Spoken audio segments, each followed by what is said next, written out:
What's up, guys? Welcome to another episode of Brand Builder TV, and do not tune out. You do not want to miss this. This is real world stuff that we're going to be bringing to you. People that are in the trenches doing it as we speak. And you guys hear me talk about the power of perception. This is my brother right here. He is the definition of power of perception. And we wanted to we started to talk before we actually started to record this, and my man said, you know what, let's hit record, because we want to take people behind that black curtain as much as we can. That's been my whole MO, right? Real, raw, and live. So I'm glad you helped me think of that, dude. So real quick. So I asked you, right? Yeah. I asked you, I said, wow, man, like from the Monster Motivator podcast till now, and after reading your book and being on the Monster Motivator podcast and watching some of that to where you are now, I was like, wow, you're like, I love the exponential growth that you've had. And you pointed at me and you said, you know why? And I said, why? And you said? Abraham. And so let's pick up from there. So Did you go and see Abraham, or have you just been watching Abraham? What's been going on? No, actually, well, I was, I'm a YouTube freak, right? That's all I listen to and watch is YouTube. That's really my main channel. But I was actually introduced to Abraham 2006, 2007. Everyone, when I speak from stage and podcast, they all want to know, Monster Motivator, how did you even get in this, with my appearance and what people perceive me to be? I hear it all the time. How did you get involved? How did you get introduced to personal development? And it really goes back to my marriage counseling. And the counselor was as spiritual as you could get. And obviously, if she introduced me to Abraham, it doesn't get much more. It doesn't get much more tied into the source than that, in my opinion.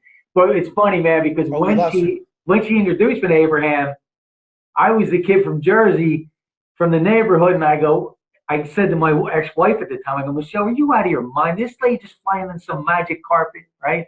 Because I just wasn't there. But she absolutely started me on that path, got introduced to Bob Proctor and the mindset, and it just became beyond an infatuation for me.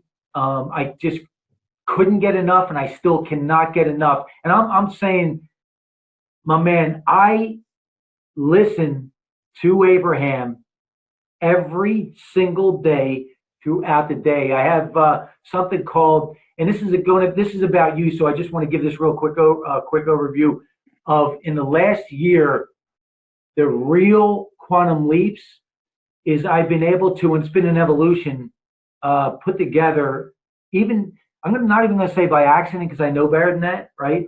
But an evolution, it's called, and I had to title it because it's all about branding, Monster Momentum Morning. Yeah, I know. I saw that. You're doing four meditations. Yeah, so now I'm up to 5 different meditations. Okay. And the reason I say that is I want people to, what I realized is I was the guy that said, I can't meditate. I can't, that's craziness. I can't do that. I'm too busy. But I had to step back and realize that, first of all, I can do that. But second of all, there's different definitions and different types of meditation, not just what we think of crossing your legs, right, and doing this, which I don't do.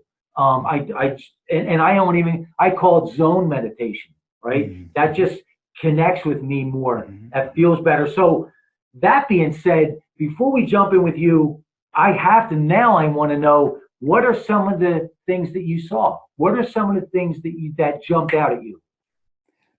So when I first met you, you had a pretty good head on your shoulders and knew who you were and where you were going.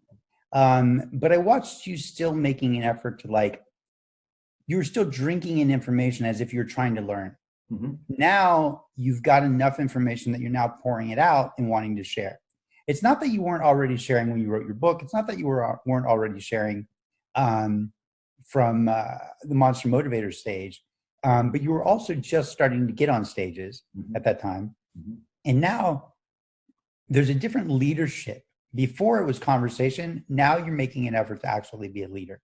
Mm. And it's not that you probably weren't being a leader before, but my observation is that there's more connection to your soul, to your heart, to your alignment, to your connection, that you're leading with now. Before it was leading with like the physical power and also the intellect, which was great. But now there's a more full being in you that's actually utilizing and accessing the intelligence and the physical power, but being led by the heart.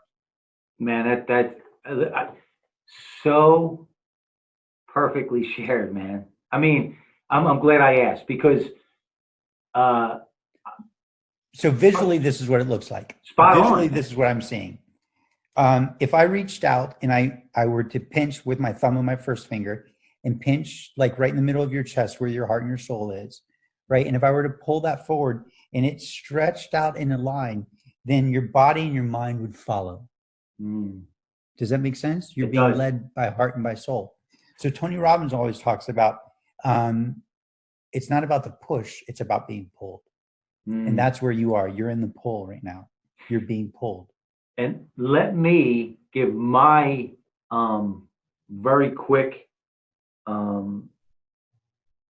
explanation, I guess, for lack of a better word. I've come to realize over the last year, and especially 8 months, if I'm really going to be honest, transparent, and authentic, that the superpower is love. Yes. Yes. Yeah. And the sneaky way to get to love is gratitude.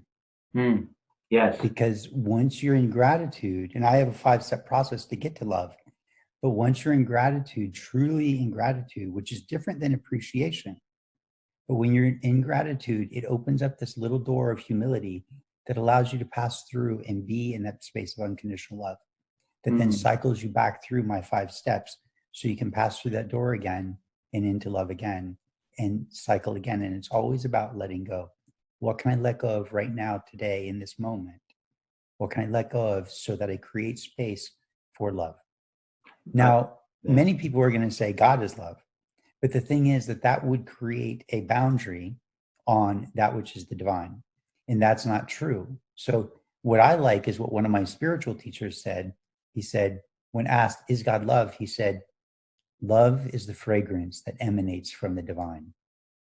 Love is the fragrance that emanates from the divine. So that which is much greater than that which we can say. You know, in the Taoism, it says that which is named is not the eternal. And that which is eternal is cannot be named. Yeah, it's so it's just so spot on. And now that I am evolving exactly the way you articulated it, it's just when you speak those words, it's just a sense of well-being, right? It's that sense of alignment. And here's what I remind myself every single day is, how am I? I'm blessed and ready for more. Yeah. Yeah. And you've been saying that since the day I met you. I'm just blessed and ready for more. But it's a different, it's a whole different feeling now though, right? And you nailed it, right? Because it's just a whole, and the best way for me to describe it is understanding and really knowing that love is a superpower, no matter what. And man, talk about liberating and just an awesome way to live. And there's absolutely no turning back now, and it's only going to get better. So, so one of the things that if I can add to that, one of the things that is different about what you were, where you were, and where you are, is you were efforting, you were creating, you were driving, you were making, you were doing. Now you are receiving. That's spot on. So now, when I talk about the monster momentum morning, right? Underneath that, in parentheses, when I go deeper, is ask, align, and allow. Yep, that's right. And if I go deeper on that, the ask is creating clarity, which creates power. Then the align is inspired action versus grind and hustle, right? That flame never goes out when it's inspired. And then that to me create, and this is my thought process, it creates belief. And now that belief, when you align and allow, now creates expectation and knowing. And I believe knowing is where we want to find ourselves. You know, it's like Abraham gave a great example, is when you and your partner or your wife or whatever it is finds out that she's pregnant, and we're gonna use this as an example as a normal pregnancy that we know for 9 months, right? Just a normal pregnancy. Sure. If we didn't know the process and completely believe in it, right, we would hope, right, or hope that it would happen. But because we know the process, it kind of leapfrogs that and takes us to that knowing. So anyway, I don't know if that made sense, but I didn't articulate the same as Abraham. But yeah, man, I'm pumped that you saw that, and it was spot on, my brother, spot on. So there's a difference between knowing and believing. Yeah. Right. Yeah. And believing doesn't necessarily make it true. Yeah. But knowing is speaking truth. Yes.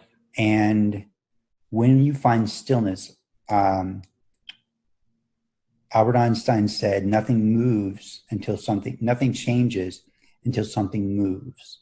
And he's correct from a very physical standpoint. Nothing changes until something moves.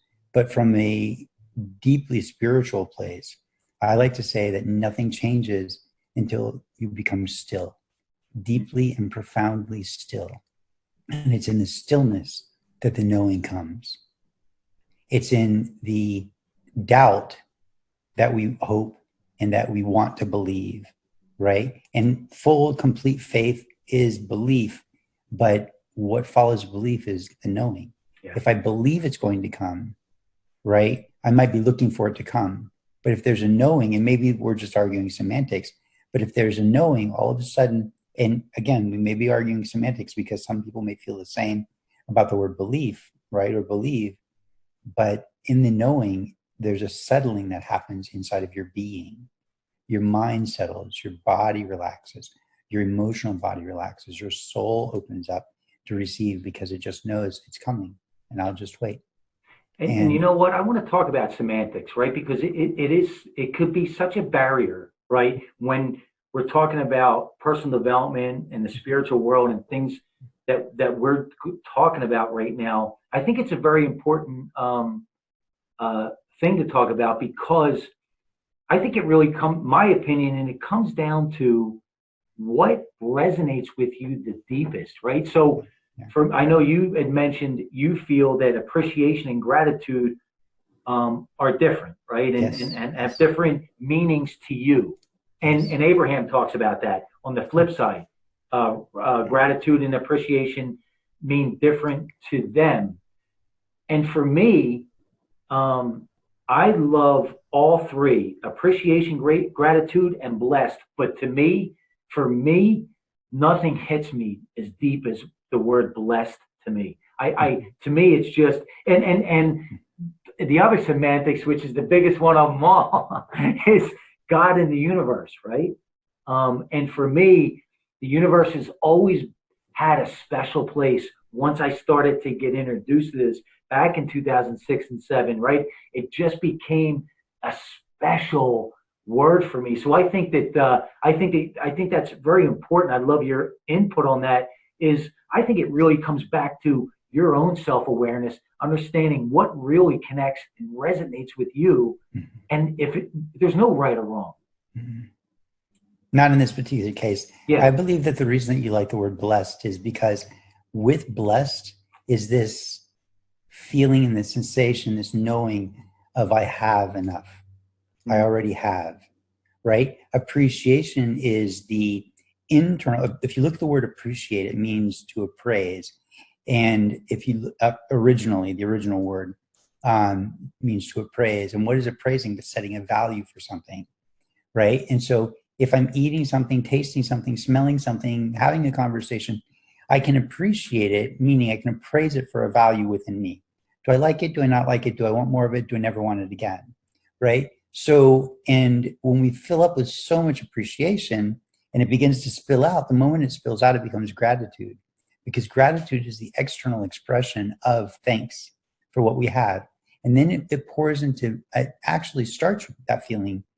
It doesn't have to start with the feeling of blessed. We can look at this as a circle, right? Because then from gratitude, it can turn into like, thank you so much. I'm feeling it. It fills you up. Like the moment you say, thank you so much, right? And it's pouring out of you, it comes right back into you to feel blessed, which means that you then appreciate it again. You're like, does this feel good? It still feels amazing. Thank you so much. And the moment you say, thank you so much, right? You're pouring something out, which creates space for you to be blessed again, for it to fill you back up again. So I think that's why you like the word blessed, because it's a dynamic, it's the dynamic connection that says you're receiving and have enough to give, like you are full. Yeah, I think, and absolutely right. And if I had to, and you know me, I'm a simple guy. It's a warm blanket. Yeah. It's from the inside. Yeah. It's not just a warm blanket from the outside. It's right. a warm blanket that's warming soul. you up all the way inside. Yeah. Yes. Yeah. It permeates inside of you. Yes. Yes. Yeah. And if I also had to guess, going even deeper than that, my mom, growing up, my mom was very, very religious, Christian, Presbyterian, very religious. She music every morning and the whole bit, right? So if I also had to go even deeper on that, on the subconscious level, I would probably say that plays a little bit of a part in it too, right? Because me and my mom had such a connection. I mean, an amazing connection. So I think part of that as well, a little sprinkled in there. So let me ask you, when you smile and think about your mom right now, do you have an appreciation for her? Oh my God, I have an appreciation, a love, she was amazing. So you have an appreciation. Yeah. Is there gratitude there also? Absolutely. And is there a sense of feeling blessed? 1000%. Right. And then is there, in that blessed, is there that sense of feeling love for her? Yes. And then isn't there that appreciation again? Yes. And the gratitude and then blessed and then. And here's the other thing that's interesting, and I never even thought of this until right now. When I speak from stage or digital stages, physical stages, whatever it is, and I introduce myself and I give them my 30,000-foot view, and I say I was put up for adoption at birth in an orphanage in North Philly for the first 18 months of my life. Mm-hmm. And I was so blessed to be adopted by two amazing individuals. The word just, it never even hit me until now, that it just naturally. And so then when I started to really evolve in the last year is when I said, you know what, it's blessed and ready for more, there's not a statement that describes me more, because I'm an inspired action guy, right? But that blessed is that grounding. It's that grounding. It's that now. I love it, man. I love it. And isn't this what branding is? Isn't branding the same thing? That the image that's going out is being received by the people and it makes them feel good and they want more. So they give to the company and the company continues to nurture them with good products, but also with making sure that they're in their integrity, their highest level of integrity. Yep. And so the people are like, I really like this company. So they're receiving. So then they give to the company or talk about the company and promote the company. And the company stays in their integrity and their authenticity with their brand, with that truth about who they are, right? And you like to say that it starts with a personal brand that leads into or bleeds into their business brand, right? And so, and even when you had, I forget this gentleman's name on last name L-E-A, Brandon Lee. Brandon Lee. Brad Lee, Brad Lee. right? Yeah. When you had Brad Lee on, Brad Lee, and you talked about this also, right? That it's that process of, um, I just, give me a second. Let me rewind. Oh, it's the process of the personal brand becoming then consciously and intentionally becoming the business brand, meaning this is what's important to me as a person. So I'm going to move it forward into my business to make sure that I'm moving forward with that level of integrity. And people feel that. Yeah. And when people feel that, they want more from it. This Yeah. is one of the reasons that you're hitting on something that's really crucial, is that personal brand. Because if we look at big companies, right, and I know that you're working with bigger companies now, that the personal brand starts with the CEO, Yeah. and works its way through the rest of the company. Yeah. And so if he is being on point, on brand, then the rest of the staff will follow suit. And then the people will also feel on brand when they're selling or being in customer service for the clients, for the prospects, for the customers. Yeah. No, that's it. It's one of my taglines is, brand loyalty is king, right? Mm-hmm. And so my audience is going to be very upset if I don't have you give us that 30,000 foot view of who you are, right? Where you came from. Because right now they're going, wait a minute, who is this guy? Where did he come from? So give us that 30,000 foot view, man. It's beyond inspiring. So that's all I can say. Well, thanks. I appreciate that. It's sometimes hard to give a 30,000 foot view of my life because I turned 51 this year. I've lived, at this point, I'll have lived 48 years longer than I was ever supposed to live. I have a very rare form of muscular dystrophy that was expected to take my life at 7, but instead of dying, I actually started speaking. So I've been speaking now for almost 48 years of my life. And I have a very rare form of muscular dystrophy that is progressive, which means that I progressively get weaker over the course of my life. So a year ago, I contracted some kind of virus and I lost 85% of my physical strength, almost overnight. So I went from being able to push my wheelchair, turn quickly, open doors, get in and out of my own shower myself, shave myself, basically dress myself, only have an hour of personal care every day, to a place where I have 47% lung capacity now. I can barely push my wheelchair, but I keep pushing, even though people are like, why don't you just get an electric wheelchair? And I said, because I don't want to, because I want to keep pushing, because I want to make sure that I'm doing everything that I can to live the life that I want to live. And therein lies the key of my personal brand. I want to make sure that, because branding is about the perception that people are receiving, right? And so what do I want them to perceive of me is that I want them to see that I don't quit. Why? Because I don't want them to quit, because you can't quit. If you are a brother, a sister, a mother, a daughter, a father, a cousin, a friend, you can't quit, because when you quit, you give them reason and license to quit. So if I keep going, so do you. So a year ago, I lose this physical strength. And in the meantime, I'm having to learn how to live in a completely new body. I went from 1 hour of personal care a day to 5 hours of personal care a day. And I've successfully been able to whittle it down to about 3 hours now. Wow. But I'm still not where I was. But you know what?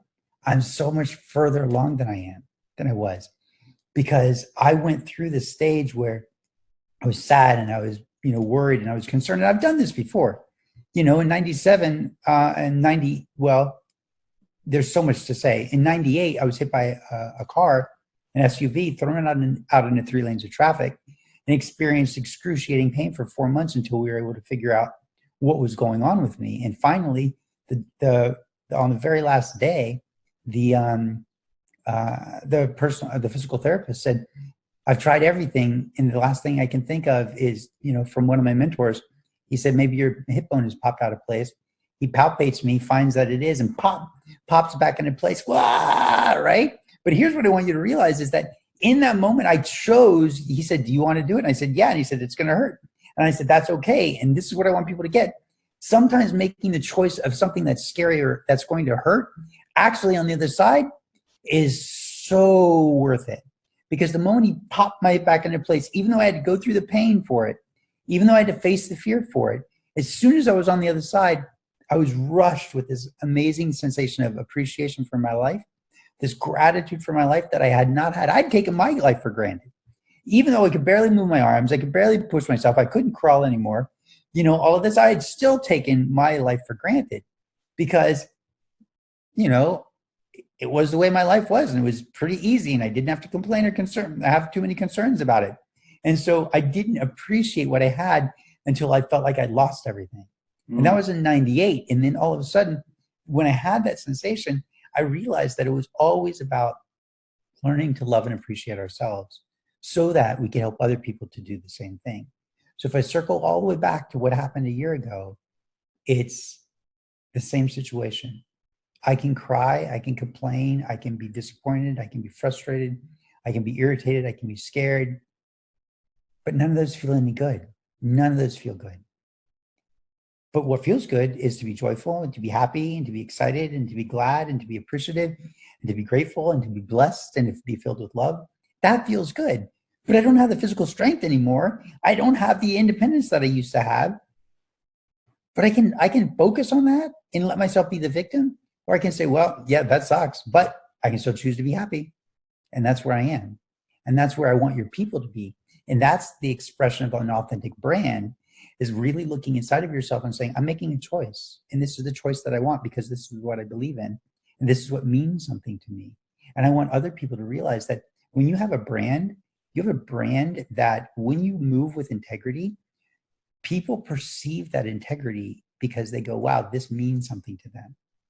And people follow that because they believe in that, because everybody wants that truth. People don't want to hide anymore.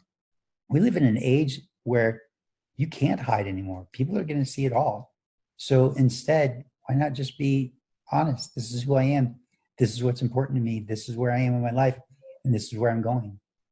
And I'm going to go deeper on that because this is one of my quotes is your vulnerability becomes your credibility. Yeah, right? You say it all the time. Yeah. Right. Because in the world, especially like you said, in the world we live in, right, it is absolutely about the vulnerability because it's, and the reason, let me go back even a step further, is the reason that I believe that times have changed from 2004 to 2020 is because 2004, your business brand was probably more important than your personal brand in certain industries, but now it's flip-flopped, right? Because of the social media and because of the internet and because of the access that everyone has.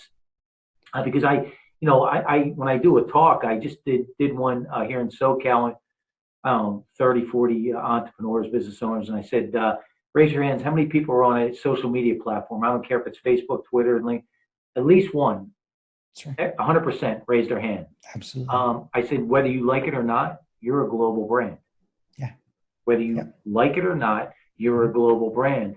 And so that's what I love that you went there. I knew you would go there, but I love that you went there about that authenticity, right? About that taking us behind that black curtain, right? Dave Daly, the monster motivator, built and sold 3 companies in 3 different industries, also crashed into the ground.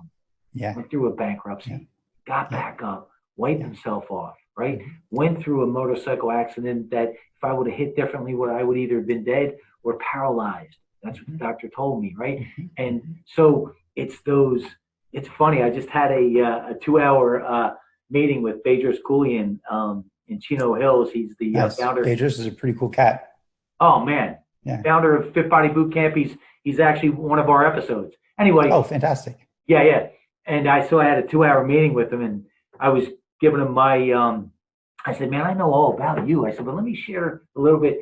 And we got, because we're talking, I was discussing some business with him, and he says, at the end, he says, man, you've had a pretty colorful life. I said, you know what? I just, it's just that journey. It's just that journey. So I love that. And I love that, and I know you can absolutely go deeper on this because you live it, and you have, especially in the last year.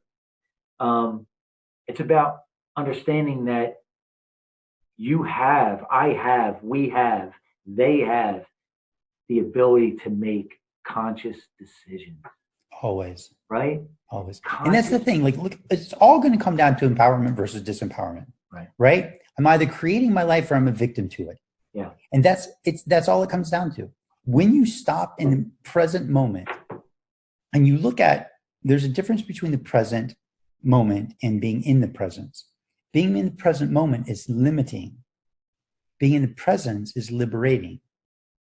Right? While being in the present moment is much more empowering than thinking about the past or worrying about the future, it's still not in your full authentic power. But being in the presence, right, where you have that life force that permeates you, that warm blanket that you talked about, that permeates inside of you and outside of you. When you realize you are connected to the all, yeah. you get to realize, I am pure potential. I am pure power. And there's nothing for me to be afraid of. I get to step into that power. You're not always going to be in this place. Sometimes things are going to come up that are going to show you your weakness and your fears and your worries and your doubts. But those times you get to say, hold on, do I like where I am right now? And if I don't, what would I rather feel? It comes down to being empowered versus disempowered. And if you're subtly aware, if you're aware of the subtle movements inside of you, then you can check it and catch it quicker so you can remain empowered more often. So this morning I'm in the shower and I've never had panic attacks or anxiety attacks until I got sick last year. And I've only had probably 5 or 6. But what I've found is that I realize it's when we feel like we're out of control and the unconscious mind is running rampant and we are subject to whatever it's doing. So I'm getting really, dare I say, good at it, with the fear of jinxing myself, but I'm being very successful up to this point about identifying when it's starting to come on. So this morning I'm in the shower, I'm thinking about, okay, I'm headed to Vegas in a couple of days. I'm going to be up there for 4 or 5 days. I'm going to be doing some work up there. And so while I'm in the room doing some work, if my friend who I'm going to go up with, if he's out playing and hanging out, my mind started going, well, what if I can't breathe? What if I fall over? What if I can't sit myself back up? What if I start to get hungry, or what if I get thirsty? What if I can't move around? What if my phone dies? What if I'm stuck? Let's make a clear distinction between the conscious mind and the unconscious. My conscious mind was not saying that. My unconscious mind was bubbling up and percolating up all of these fears. My conscious mind was listening and watching. And all of a sudden, because I was also aware of my body, I could feel that little twinge of panic and anxiety start to come in. And I go, oh, hold on. I'm not going to let this become a panic attack. What would I rather feel instead? I'd rather feel grateful. Cool. And I just shifted into gratitude. Within 3 minutes, it came back again. And I watched it, and it was just real subtle, right? Just real sneaky and subtle. And I was like, oh, hold on. I see you. I don't want to feel anxiety. I want to look at the things that I have. I want to look at my skills. I want to look at my ability. I want to look at the adventure life gets to still be. And I was like, I want to be in gratitude. And then all of a sudden, it disappeared again, and it didn't come back. Why didn't it come back? Because I was empowered. I was not subject to what my unconscious mind was doing. I was thinking my thoughts, not letting my thoughts think me. Think your thoughts. Don't let your thoughts think you. And that is the definition of personal development. See, because of my nickname, right, the Monster Motivator, I also have plenty of people that say, you must always be on. You must always be in this level. I said, no. I said, the reason that I keep growing through personal development is to get out of that funk quicker than I could have before, and building that level of awareness.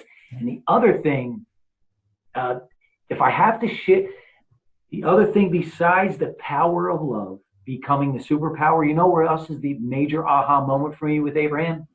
The ability to shift quickly. Those 2 people who shift the quickest are the most successful. Right. But that and the power of contrast.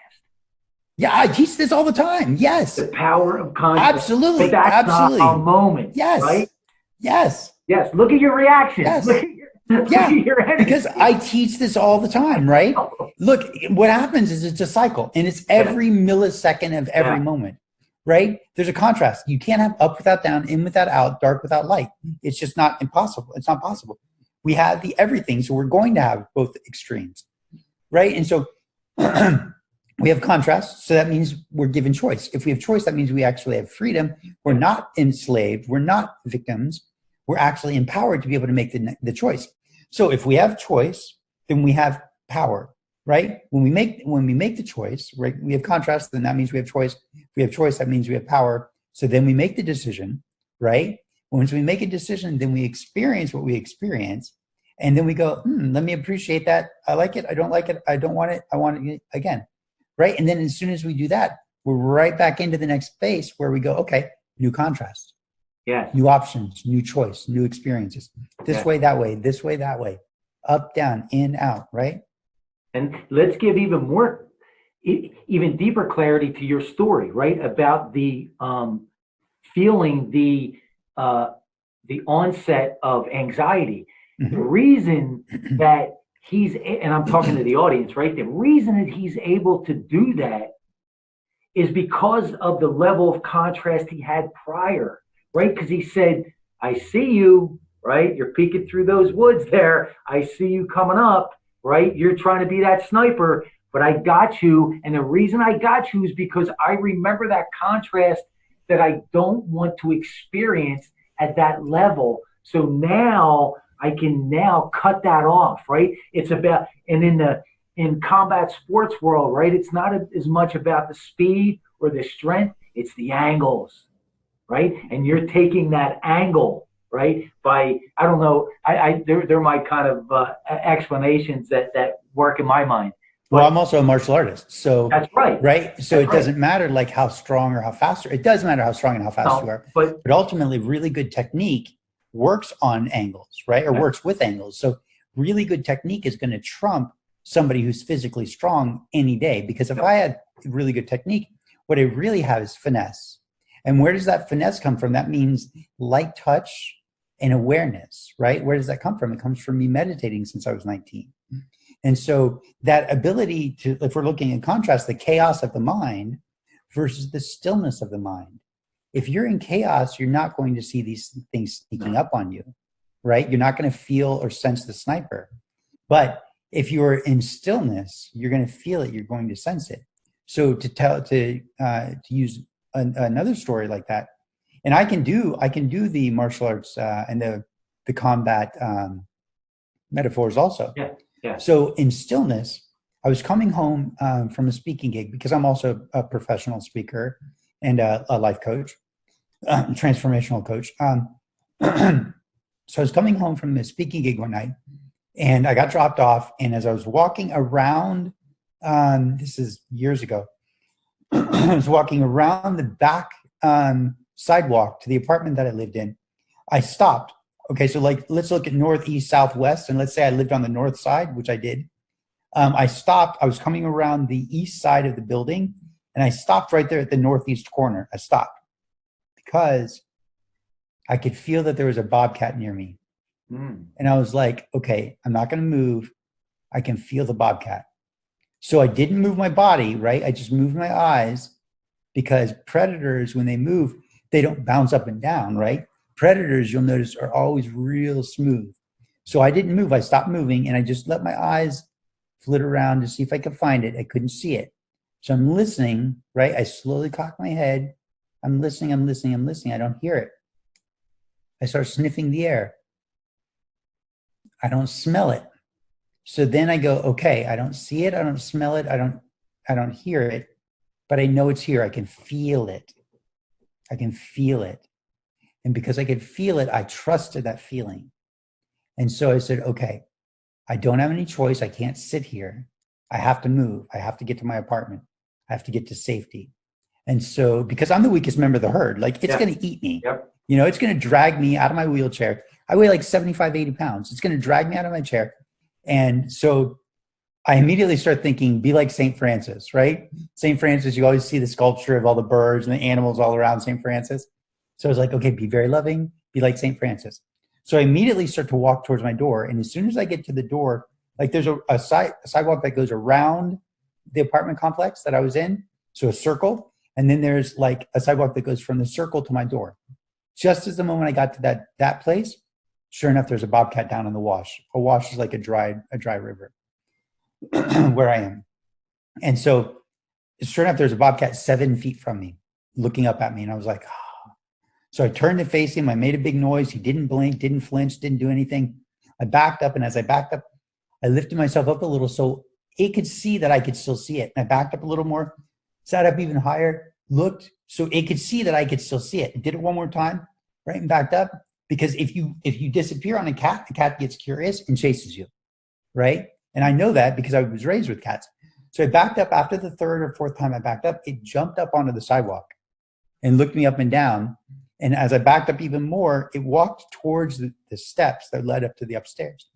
And it looked at me through the shadow, and I thought, it's going to come underneath the stairs, hide in the shadow, and pounce on me. And I wasn't afraid that I was going to die, because fear is always based on losing something. But I was afraid that I wasn't afraid I was going to lose my life. I was afraid that I was going to lose the life that I had come to know. Meaning, I thought that it would bite me, it would scratch me, it would break my limbs, it would tear up my face, but I didn't think it would actually kill me, right? It might even drag me out into the desert a little bit, but I didn't think it would actually kill me. And then it looked at me up and down and decided to walk away. But I tell you that because it was that level of sensitivity, right? And that is the opposite. So if we're talking about contrast, we're talking about the chaos of the mental chatter or the stillness of the mind that I mentioned earlier. It's the stillness that allows you to be sensitive to those subtle movements inside of your mind that allow you to be empowered versus becoming subject to disempowerment and victim mindset. Man, that's it. That it nailed it. And what's interesting is throughout our whole conversation, and it's obviously there's a reason for it, but we always kept going back to nature, right? Because nature is our greatest classroom, if we're in tune. So that being said, share with us. I want to be respectful of your time. Share with us what you do and how you help people. Sure. I am a professional speaker, and I'm also an international transformation coach. And I focus primarily on people that are struggling with, I don't feel like I'm good enough, I don't really deserve that, I feel unworthy, and people that are really struggling with not really living the way they want to live. And they're lacking that certain motivation because their unconscious mind is holding them back. Like an anchor dug into the ground, they're trying to pull that anchor forward, and they're being held back by their fears, their worries, their doubts, their self-esteem, their feeling of unworthiness, their feeling of I don't deserve, and their feeling of I'm not good enough. So they're being held back. So I help people to untie or release themselves from that anchor that's holding them back. So all of a sudden they can spread their wings and fly freely. Love it, man. Love it. It's building that bulletproof self-image, man. Love it. I love it. And you know, that bulletproof self-image comes from not buying into or accepting any of the weights of a wet blanket on you. Anything that anybody has ever told you that says you can't, you're not good enough, you're not worthy, you don't deserve it. Or if they've ever held you back by indirectly by just making you feel bad about yourself.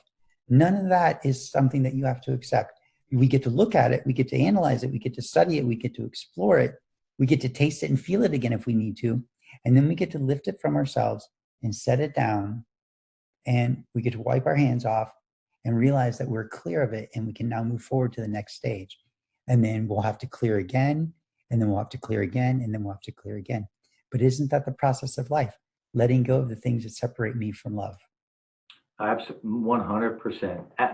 That's the superpower, man. I'm so blessed that we reconnected, right? Me too, I truly am, and very, very appreciative, grateful that we did reconnect. And I just want to put it out there, man. Open door policy. Anytime you want to come back on the show, anything that you want to talk about, let's do it. Because I love the energy.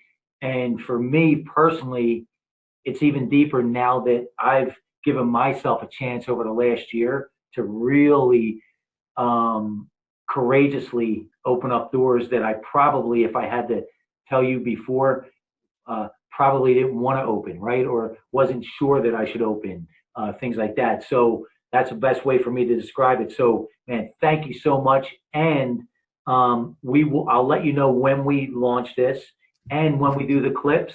Yeah. And where can we find you on social media? Where can we find you on the web? So pjswisdom.com, pjswisdom.com, and Instagram is the PJ's Wisdom. YouTube is PJ Dixon. It's actually youtube.com/ what's it called? Just type in PJ Dixon. That's okay, right? because DIX. what I'm going to ask you, I'll give you the links. yeah, just Right? I'll just give you the links. and then we'll put it in the notes. Perfect. And that just reminded me. Now I'm going to connect with you on Instagram. So Perfect. yes, absolutely, man. Thank you, my brother. And like I said, open door policy. And if you know anybody that you think would love to jump on and be a good guest, feel free to introduce us.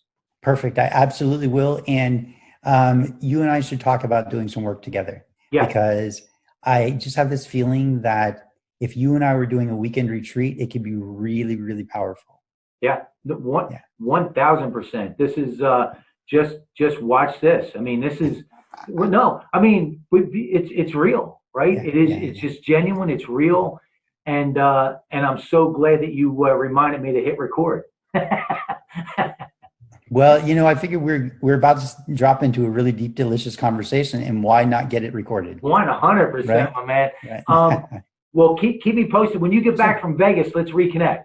Let's do it. Okay. I love you, brother. And Thank to all you, your audience, even though I may not know you, I have love for you. Stick with Dave because he'll never let you down. Thank you. Thank you. Guys, if you're getting any value from this, please feel free to jump on, check out our YouTube, share it, send in questions, and connect with us on social media. This is our jam. This is what we love. And man, be well. And I'll wait to hear from you when you get back from Vegas. Perfect. All right. Love you, brother. Be well.